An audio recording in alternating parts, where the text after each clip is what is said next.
বাংলাদেশে ১১০ টাকা সাদাকাতুল ফিতর ঘোষণা করা হয়েছে। তো ১১০ টাকাই কি আমরা দিব কিনা? সর্বোচ্চ ২২০০ টাকার মতো ঘোষণা করা হয়েছে।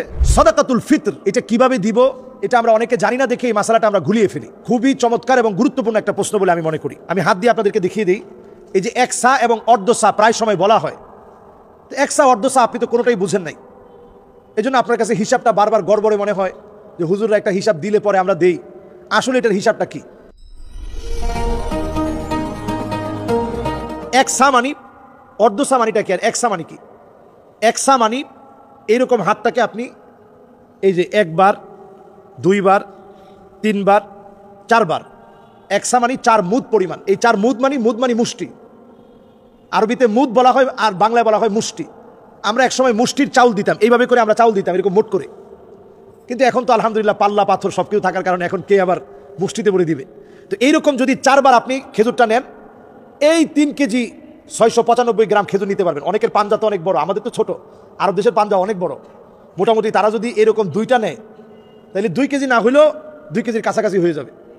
তাহলে যদি ৪ বার নেয় তাহলে ৪ কেজির কাছাকাছি। এটা হচ্ছে হিসাব, এটা হচ্ছে ১ সার হিসাব। তাহলে ৪ কেজি যদি আপনি খেজুরের কথা চিন্তা করেন, আজোয়া খেজুরে আসেন, বাইতুল মোকাররম থেকে এইবারই আমি আজোয়া খেজুর কিনছি ১২০০ টাকা দিয়ে, আবার আমার মধুবাগ থেকে কিনছি ১০০০ টাকা দিয়ে, সেদিন ফরিদপুর থেকে নিলাম ১০০০ টাকায়। তাইলে অনেক প্রকারের আজোয়া খেজুর আছে। সৌদি আরবে এমনও আজোয়া খেজুর আছে যেটা ১ কেজির দাম ৫০০ টাকা। ১ কেজির দাম যদি ৫০০ টাকা হয় তাহলে কি দাঁড়ায়?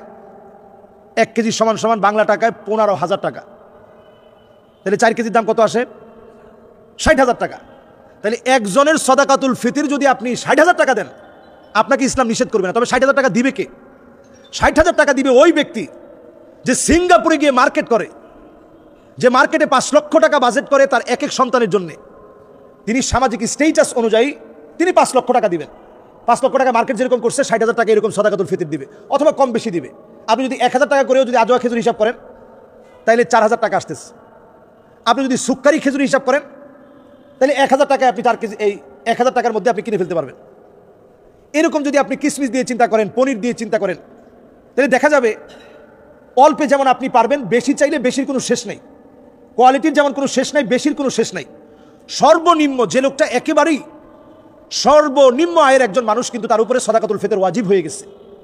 নিসাব পরিমাণ সম্পদ ৮৫,০০০ টাকার মতো টাকা ওই দিন তার কাছে কোনোভাবে আছে। এই জন্য ঈদের আগেই সাদাকাতুল ফিতর তাকে দিতে হবে। তিনি সর্বনিম্ন ১১০ টাকা দিবেন। এই সাদাকাতুল ফিতরটা আমরা দেই কেন? তুহরাতুন লিস-সাইমি মিনাল লাগওয়ি ওয়ার রাফাস। এই সাদাকাতুল ফিতর আমাদের রোজার ভুল ত্রুটিগুলো মাফ করে দিবে।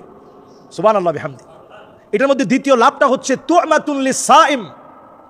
রোজাদারদের জন্য এটার মধ্যে খানা থাকবে। খানা কিসের খানা? রোজাদারদের জন্য খাবার। তার মানে আপনি রোজা শেষ করছেন, এখন রমজান শেষ, ঈদের একটা আনন্দ হবে।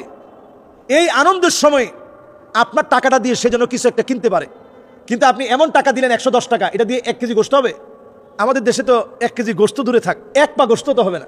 তা আপনি এই যে তু'মাতুন লিস-সাইম, এটার মধ্যে তুহরাতুন লিস-সাইমি মিনাল লাগওয়ি ওয়ার রাফাস আর তু'মাতুন লিল মাসাকিন, মিসকিনদের জন্য, অভাবী মানুষের জন্য খাবার থাকবে। আপনার বাচ্চা যেমন সুন্দর পোশাক পরছে, এই টাকা দিয়ে ওই বাচ্চাও সুন্দর পোশাক পরতে পারবে। আপনার বাচ্চা যেমন ভালো খাচ্ছে, এই টাকা দিয়ে সাদাকাতুল ফিতর যে নিয়েছে সেও ভালো খেতে পারবে। এইভাবে চিন্তা করে যদি আমরা সাদাকাতুল ফিতরটা দেই, অন্তত ঈদের দিনটা মানুষের আনন্দে কাটবে। এই জন্য আমরা একটু বাড়িয়ে দিব, কমিয়ে দিব কেন ভাই? নিজে একটু পোশাক ৫০০ টাকা কম দিয়ে কিনেন, ১,০০০ টাকা সাদাকাতুল ফিতর দেন, ৫০০ টাকা দেওয়ার চেষ্টা করেন। যার একেবারেই সামর্থ্য কম তিনি ১১০ টাকা দিবেন, এই ব্যাপারে আমার কোনো আপত্তি নেই। কিন্তু যার সামর্থ্য আছে, সামাজিক স্টেট আছে, উনি ১,০০০ কোটি টাকার মালিক, তিনি ৬০ কেন? তিনি পারলে ২ লাখ টাকা সাদাকাতুল ফিতর দিবে, ১০ কোটি টাকা পারলে তিনি যাকাত দিবেন, লিখে লিখে যাকাত আদায় করবে। অর্থনৈতিক সমৃদ্ধি যদি আমরা কামনা করি, জাতি গোষ্ঠী বর্ণ নির্বিশেষে এই জাতির বুনিয়াদকে যদি আমরা মজবুত করতে চাই, এগুলোর বিকল্প নাই ভাই। আল্লাহ তাআলা আমাদেরকে বোঝার তৌফিক দান করুক।